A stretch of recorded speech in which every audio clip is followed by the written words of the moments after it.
அழுக்கு லுங்கியுடன் தொளதொள சட்டை அணிந்து கையில் கட்டப்பையுடன் வலம் வரும் இவர்தான் கன்னியாகுமரி மாவட்ட டார்க் நைட் பீட் போலீசாருக்கு போக்கு காட்டிய மதுரையை சேர்ந்த பிரபல அமாவாசை கொள்ளையன் சுந்தர்ராஜ்.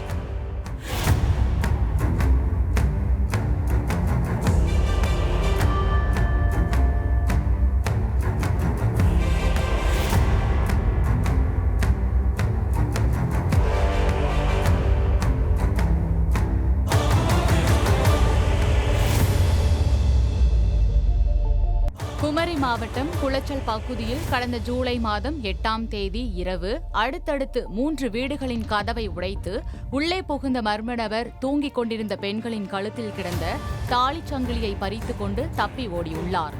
இது குறித்த புகாரின் அடிப்படையில் குளச்சல் போலீசார் வழக்கு பதிவு செய்து விசாரணை மேற்கொண்டு வந்த நிலையில் அமாவாசை இருட்டு நேரத்தில் நைட் பீட் போலீசாரின் கண்காணிப்பிற்கும் இடையே சுமார் 8க்கும் மேற்பட்ட பூட்டிய வீடுகளை உடைத்து உள்ளே புகுந்த மர்ம நபர் 40 சவரன் தங்க நகை 2 கிலோ வெள்ளி பொருட்கள் கொள்ளையடித்து சென்றது தெரியவந்தது.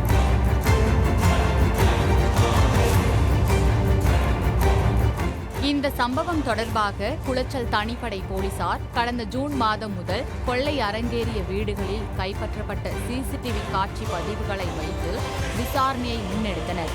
அதன்படி லுங்கி சட்டை அணிந்து கையில் கம்பி கட்டப்பையுடன் வலம் வரும் நபர் கொள்ளை சம்பவத்தில் ஈடுபட்டது கண்டுபிடிக்கப்பட்டது.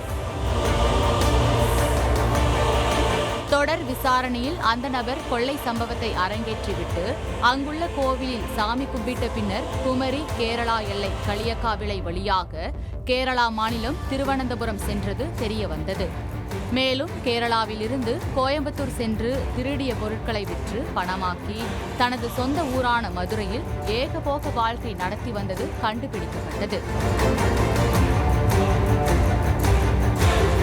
கையும் களவுமாக அமாவாசை கொள்ளையன் சுந்தர்ராஜை தட்டி தூக்கிய குளச்சல் போலீசார் கொள்ளையடித்த 40 சவரன் தங்க நகை மற்றும் 2 கிலோ வெள்ளி பொருட்களை மீட்டதோடு நீதிமன்றத்தில் ஆஜர்படுத்தி சிறையில் அடைத்தனர். போலீசாருக்கே டஃப் கொடுத்து தண்ணி காட்டிய கொள்ளையன் சிக்கிய சம்பவம் அப்பகுதியில் பேசுபொருளாகி உள்ளது.